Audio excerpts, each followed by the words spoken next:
YouTube, what's good? Before we get into it, I just want to have you subscribe to this channel. Thank you for watching. YouTube, what is good? It's your boy 730G Weezy back with another YouTube tutorial. Just like I said, I was going to come back, show you guys how I fade from the top down. Still the same fade we've been working on, but yo, now we're going to be going from the top down. So like I said, I never really go higher than a 2. So right now, just hitting up that Parietal ridge with the number 2. And we're going to start working our way down. Today we're going to be rocking with the Wall Seniors, all wall products today. So we got the Wall Seniors and the Wall Detailers. Show you guys how we rock with these joints. Alright, so right now I got my 1.5 on. And I'm just getting rid of everything around the Parietal ridge right now. So I'll start with a 2. I'll go straight up, not going into the round of the head, not going into the Parietal ridge, just coming straight up, coming right off the skull, right off the top of the dome, straight up. After I got my 2, I'll drop down to the 1.5, and I'll fade right up into the 2. Now I actually like fading this way because we ain't creating no lines, so you don't have to take away no lines. You ain't got to worry about it. And this actually gives you a way to execute a haircut without creating any lines.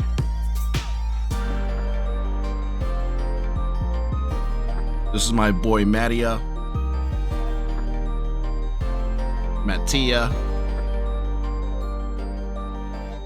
So like I said, we're just working on that Parietal ridge. We hit everything with a 2, then we drop it down to a 1.5. Just getting rid of some bulk. Not really worrying about underneath right now.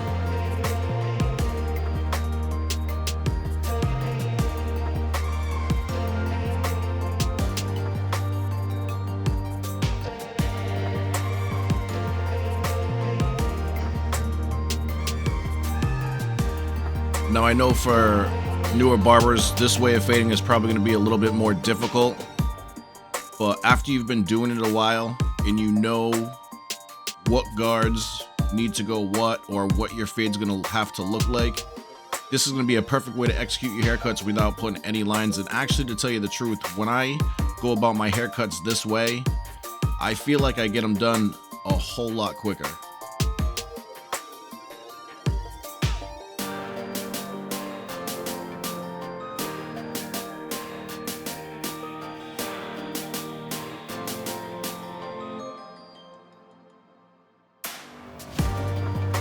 Mattia hasn't been in here for maybe a little while now, so he actually gave me a nice fresh canvas. We're back on his right side. Now I'm going to take my 1 guard, and I'm just going to open it up a little bit, and I'm going to start fading into the 1.5. And once I see that gradient is the way that I like it, I'll close the 1, and I'll start fading into the 1.5.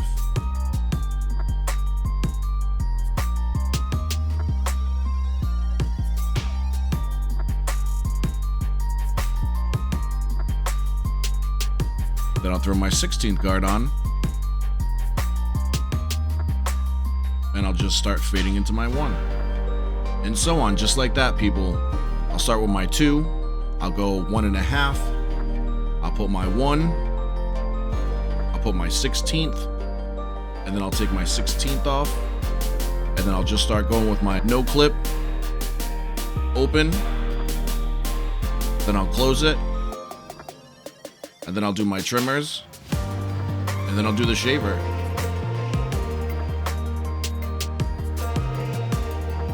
And then all that weight you see at the Parietal ridge up there, we won't worry about that till we get to the top. That's when we start dealing with scissors and clipper over comb and things like that.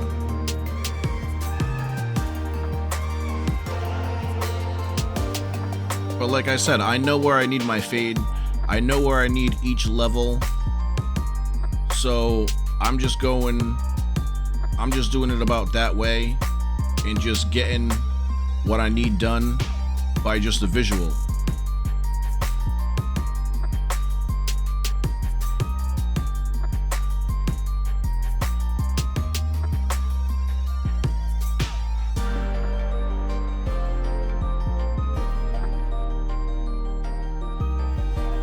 like I said, this is a different way of creating that mid skin fade without creating any lines, going from top to bottom. And I know sometimes barbers say, all right, we're gonna fade from top to bottom, and they'll still create that bottom line, and then they'll create that open line, and then they'll create the one open, and then they'll start fading down from there. They'll go one, and then they'll put their 16th on, and they'll start fading with that, and then they'll just keep going down that way. But this is truly just fading down, starting with a 2, 1.5, 1, 16th, open, closed, trimmer, then shaver. And check it out, you guys will see the end result. And like I said, when I execute my fades this way, I feel like I get them done a whole lot quicker. I don't know why. Maybe it's because I'm not creating lines, but even though I've been doing this for like 23 years now, so taking out a line for me, it's not really a big thing. So maybe it is, I just feel comfortable doing it this way more. I'm not sure.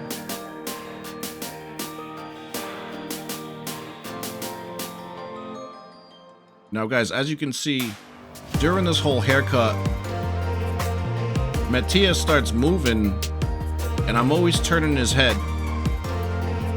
You know, because I like facing my client's head the way that I need it to be. I don't want to have to work harder. So you see me constantly taking the head, turning it, putting it where I need to be. But as you can see now I got my shaver. I'm working with the shaver now. And you know, after I do my shaver, if I see some darker spots, I might take out my trimmer, or I might even take out the clipper again and start going back over some things, just detailing. But I mean, as you guys can see right there, that fade looks hitting right now. You know, it's good.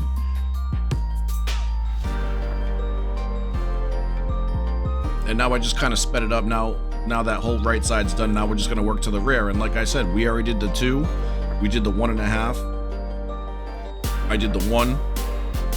Right now I got the 16th guard on, and I'm going side to side, back and forth, making sure I hit any dark spots that I see.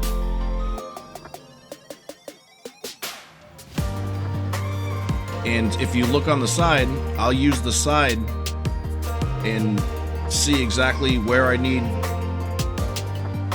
it to be darker, where I need it to be lighter, and I'll just start fading down from there. So right now I don't have a guard on, it's just open, and I'm just going back and forth, fading into my 16th. And while I'm doing that, if I see any dark spots, I'm just hitting that with the corners of my seniors. Now, as you can see on the seniors, I actually have the ceramic blade on that as well. I feel like the ceramic blade on the wall seniors, they help out a ton. They cut sharp, they cut crispy. I did just have a problem with my seniors though. For some reason, I don't know, they'll be on the charger, they'll say they'll be fully charged, and when I take them off, I'll go click it on and nothing will happen. It will just click. And then I kind of have to use my cord, the power cord. I have to plug it in and then turn it on. It's kind of like a jump start. I'm plugging in my power cord to jump start my clippers, and then I can take them off and they're fine. So I actually got to send those in. There's something wrong with those. In this video too, we got the Babyliss shaver. But like you can see, I just did that whole back, did the same way. Now right here, I got the 1. Well, that might even be the 16th.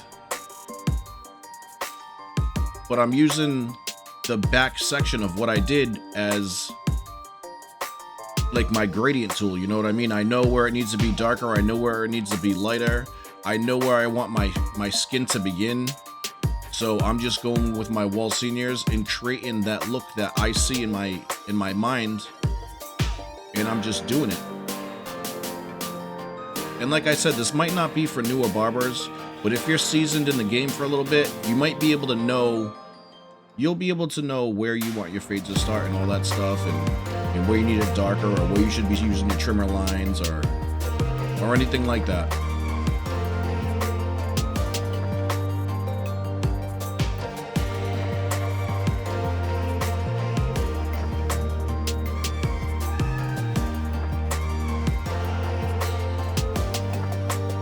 look, like I said, man, that fade, that's not bad.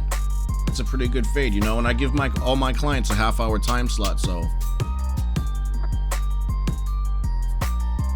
just hitting that up a little bit, getting that C scoop up, and now we'll go with the top. See, before he had a side part, so as I'm wetting the hair and I'm pushing it to the side, you could actually see where that part was.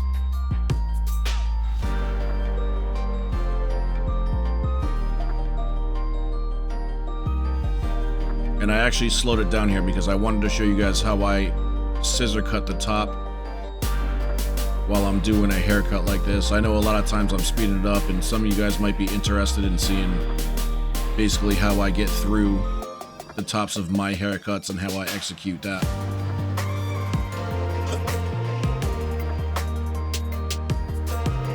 So I'll just use my scissor over comb right at that parietal ridge, getting rid of some of that weight. There you go. I just turned his head. Keeps moving a little bit, and you'll see while I'm cutting his hair, I'll do a lot of scissor cuts, and I'll start positioning his head where I need his head.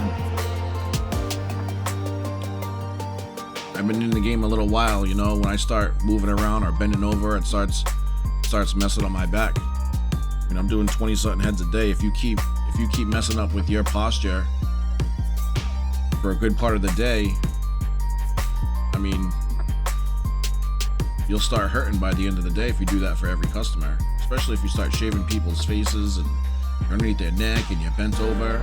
You know, always position your client's head where you need, where it makes you feel more comfortable. See, there I go. I pushed his head back again. And, you know, usually he doesn't move that much usually, but maybe he's having an off day. So this is how I execute the top with my scissors. You know, I kind of just break his head down in sections. I'll go that right side, then I'll come over. Then after I do it that way, I'll go to the side like I'm doing right now, and I'll start cross-checking.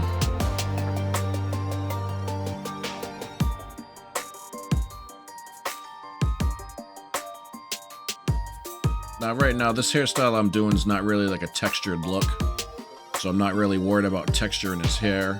He does have some thicker hair, so I'll go through and thin it out in a little bit, but I'm not doing anything crazy. I'm not point cutting or anything like that.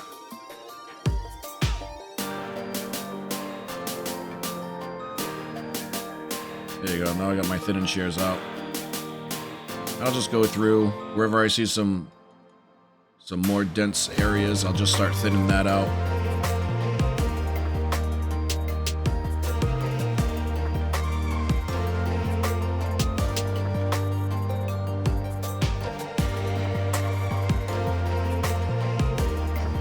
And guys, when you guys are using your thinning shears, don't get too close to the scalp, because remember, short hair pushes longer hair. So if you cut it closer to the scalp, it'll make they'll make the longer hairs stand up. And not only that, if you cut it too short, it's just going to leave that shorter hair that you cut able to just spike, and it might push the hair out of the way that they want to style it, you know. So now I'm just blow drying his hair. You know, blow drying's good, especially after you thin hair, because it gets rid of some of them loose hairs in there.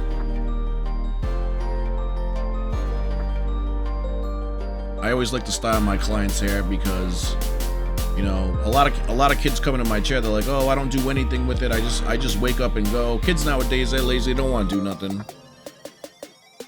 But I know Mattia, he likes to style his hair. He'll always put gel in it, so I just want to make sure it lays right. So I'll just kind of comb his hair the way that he's going to be doing it. And on this side, I see at that parietal ridge, I kind of got some bulk over there. So now I've got my clipper over comb, just knocking that down.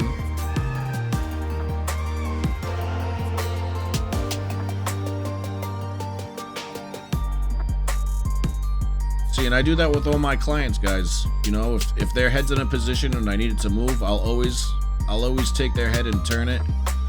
You know, because I don't want to give up my posture, because by the end of the day, man, I'm a busy person. Even at the end of the day, I got things to do. I can't be hurting all day, so I try to make myself as comfortable as I can. You know, when I was younger, I used to wear Timbs and Jordans and Air Forces. I can't wear that stuff no more, man. Like I said, I'm cutting like 18 to 20 something people a day. I don't want to be hurting.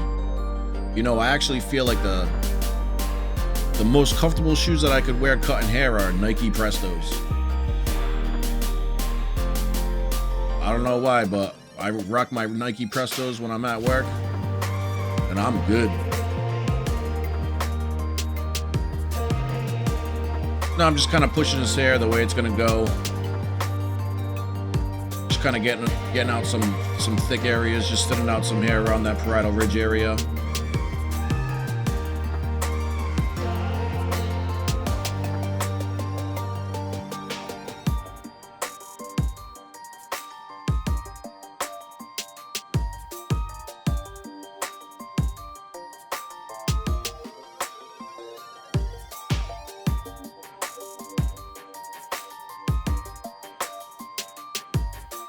And that's how we execute that.